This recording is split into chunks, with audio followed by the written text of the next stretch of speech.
अस्सलाम वालेकुम। पिछली दो वीडियोस मेरी मली एक्सप्रेसवे के ऊपर थी और उसके बारे में मैं इस तरह से एक्सप्रेस कर रहा था जिस तरह से इससे पहले मैंने नहीं किया। उसके पीछे बहुत सारी वजूहत थी और वो कमी भी मैं महसूस कर रहा था कि मली एक्सप्रेसवे को बताकर आपको ये सोचने पे मजबूर कर दिया जाए कि आप अपना मकाम बनाने के लिए मली एक्सप्रेसवे को टारगेट करें, अपना एक ख्वाब बुने जिसमें ये आप टारगेट कर सकें कि आप अपना मकाम बना सकते हैं, चाहे वो 125 गज का ही क्यों ना हो, क्योंकि ये वो प्रोजेक्ट है जिसके बनने के बाद आपको चांस नहीं मिलेगा कि आप मार्केट सर्वे करें, पूरा टाइम लें और फिर दोबारा जाके प्रॉपर्टी को परचेस करें जब आपका दिल करे। क्योंकि आज मार्केट सेंटीमेंट डीएचटी काची कैसे हैं कि जिस रेट में आज मिल रही है कल परसों तरसों भी उसी रेट में मिलेगी। 4 से 6 महीने में मार्केट बढ़ता हुआ मैं नहीं देख रहा। पिछली दो वीडियो में मैंने एक कमेंट देखा, ट्रक लिखा हुआ तो आगे बत्ती लिखी, तो देखिए वो ट्रक की बत्ती है। आप ये भी कह सकते कि मीठी गोली वो है जो हम 2016 से देखते हुए आ रहे हैं कि मली एक्सप्रेस बनेगा बनेगा बनेगा। हमने उस तरह से एक्सप्रेस पहले इसलिए नहीं किया क्योंकि हमारे यहाँ कहा जाता है सीइंग इज बिलीविंग। तो हमारे सामने ऐसा कुछ था नहीं कि हम आपको वो ख्वाब बुनता हुआ दिखाते या हम बताते कि आप लीजिए ये जल्दी आपका ख्वाब पूरा हो जाएगा, क्योंकि उसमें टाइम था। मली एक्सप्रेस बनने की न्यूज आई, टेंडर पास हुआ, बनना स्टार्ट हो गया। उसके बावजूद जब बारिश हुई तो हमें लगा कि पता नहीं ये बनेगा कि भी नहीं कि बनेगा। सिंध गवर्नमेंट हमारे सामने हमेशा ही रही और वो उसकी कारकर्दगी हमेशा ऐसी थी कि हमें यकीन ही नहीं होता था कि बनेगा। अब इस हद तक काम हो चुका है और आगे मजीद पिलरों के जो बीम इस हद तक तैयार हो चुके हैं कि आप उसको इग्नोर ही नहीं कर सकते। मली एक्सप्रेसवे को बनता हुआ कोई देख ले और इग्नोर कर दे, मैं कहता हूं उससे बड़ा कोई बेवकूफी नहीं। जब मैंने उसका काम होता हुआ देखा तो मैं पीछे नहीं हट सका कि यार इस बारे में आपको बता सकूं कि भाई जो ये काम हो रहा है वो बेइंतहा काम हो रहा है। और अब मैं सोचता है शायद मेरी कोई भी ऐसी वीडियो न जाए जिसमें मली एक्सप्रेसवे के बारे में बात ना हो, क्योंकि वो वक्त मुझे आने वाले 2-3 सालों में होता हुआ दिख रहा है। अच्छा, अब एक और कमेंट भी आया हुआ है कि वकार भाई आप कहते हैं कि परचेजिंग टाइम है, परचेज कर लो कर लो कर लो, फिर वो एक वक्त आएगा कि भी मार्केट बढ़ जाएगी, आप बोलेंगे मैंने कहा था ना बढ़ जाएगा। तो भाई ऐसा नहीं है।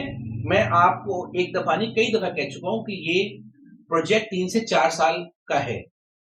ये इसके दरमियान अगर बढ़ जाएगा तो वो बोनस होगा, वो मेरी रीडिंग नहीं होगी। मेरी रीडिंग मली एक्सप्रेस बनने के बाद है। और हमारे यहाँ तो लोगों को इतने धोखे खाए हुए लोगों ने कि मली एक्सप्रेस बनने के बाद भी जाके डीएचटी को देखेंगे, वो टाइम नोट करेंगे, उनको समझ में आएगा तो परचेस करेंगे। और मुझे इस हद तक ट्रस्ट है डीएचटी काची के ऊपर कि वाकई जब बंदा 40 मिनट के अंदर वहां पहुंच जाएगा तो उसको वो 1 करोड़ रुपए का 500 गज का प्लॉट सस्ता लगेगा। तो वो जाहिर सी बात है फिर वो 1 करोड़ में नहीं रुकेगा, वो बढ़ जाएंगे रेट उसके। और फिर उसके बाद ये जो ट्रक की बत्ती आपको मैं कह रहा हूं, ये वो ट्रक की बत्ती है जिसको हकीकत होने में 1.5 से 2 साल लगेंगे। इससे जल्दी हो जाएगा वो बोनस है आपका, मैं एक लंबा टाइम आपको दे रहा हूं। तो ये मली एक्सप्रेस में एक ऐसा रास्ता है जो अगर आप इंटरनेशनली भी अगर आप बात करें तो जो बड़े बड़े रूट्स को शॉर्ट करने के लिए मुल्कों में डेवलपमेंट्स होती हैं, ये वो एक डेवलपमेंट का हिस्सा है जो हकीकत बन रहा है, जो कि एक गेम चेंजर है जिसको हम इग्नोर नहीं कर सकते। अगर आप भी इग्नोर कर रहे हैं तो मत कीजिए। आपके पास एक्सेस अमाउंट है। आज डीएचटी कराची में जिसकी भी इन्वेस्टमेंट है वो ऐसा नहीं कि 50 लाख रुपए ही उसकी जिंदगी भर की जमा पूंजी और उसे लगा दियो, ऐसा नहीं है। मेजॉरिटी लोग इन्वेस्टर्स हैं, मेजॉरिटी लोग इसमें से 100 प्लॉट बेचे तो 5 लोग होते हैं आज, वो भी अब जाकर कि हमने आने वाले वक्तों में मकान बनाना है। उसकी तादाद बहुत कम है। जबकि आज हम वहीं पे कंपेयर करें बेडों कराची के बारे में तो अगर 100 प्लॉट बिक रहे हैं तो उसमें से 90% वो प्लॉट बिक रहे हैं या मकान बिक रहे हैं या फ्लैट बिक रहे हैं जिन्होंने रहना है, किराए पे देना है या बिल्डअप प्रॉपर्टी को परचेज कर रहे हैं। जमीन और आसमान का दोनों का फर्क है। इसीलिए उसका बायर अपनी जगह मौजूद है बेडों कराची में, और जब यहाँ डेवलपमेंट हो जाएगी, मकाना बन जाएंगे, लोगों का एक्सेस वहां होगा और इस तरह का कोई ना कोई नया प्रोजेक्ट जिस तरह से डीएचटी काची ने प्लॉट अलॉट किए हैं, अगर इसी तरह के मकान बनाने वाला प्रोजेक्ट आ गया तो मैं कहता हूं इसको पर लगेंगे डीएचटी काची को। डीएचटी काची के प्रोजेक्ट को तेजी आएगी डेवलपमेंट में। पैसों के लिहाज से अब बात नहीं हो रही होती, कभी कभार डेवलपमेंट की बात भी होती। डेवलपमेंट के लिहाज से पर लगेंगे अगर बिल्डअप प्रॉपर्टी इन्होंने इंस्टॉलमेंट पे दे दी, जिस तरह से इन्होंने आज प्लॉट्स दिए हैं इंस्टॉलमेंट पे, तो ये वक्त भी आता हुआ मुझे दूर नहीं लग रहा, क्योंकि एडमिनिस्ट्रेशन हर कुछ दिनों के बाद कोई ना कोई काम कर रही है। और ये भी मुझे होता हुआ हकीकत लग रहा है कि डीएचटी कराची भी मकान या बेंगलोर या कुछ छोटे छोटे मकान जो है मुझे सड़कों पे देगी, और फिर वहां एक जो लाइफ है वो वहां मुझे हकीकत होते हुए दिख रही है। अगर ये नहीं भी होता तो 3 से 4 सालों में वैसे ही मुझे वो जगह लोगों का रुझान दिख रहा है कि वो कुछ ना भी हो तो वो वहां मकान बनाएंगे। ये लेट इसलिए हो रहा है कि यहाँ जितने भी प्लॉट अलॉट हुए थे वो अलॉटीज थे जिनका ताल्लुक कराची से था ही नहीं, उन्होंने यहाँ रहना ही नहीं था। ये एक ब्लंडर हुआ है डीएचटी कराची के एडमिनिस्ट्रेशन की तरफ से, जिन्होंने यहाँ पर प्लॉट दिया वो यहाँ का रिहायशी था ही नहीं।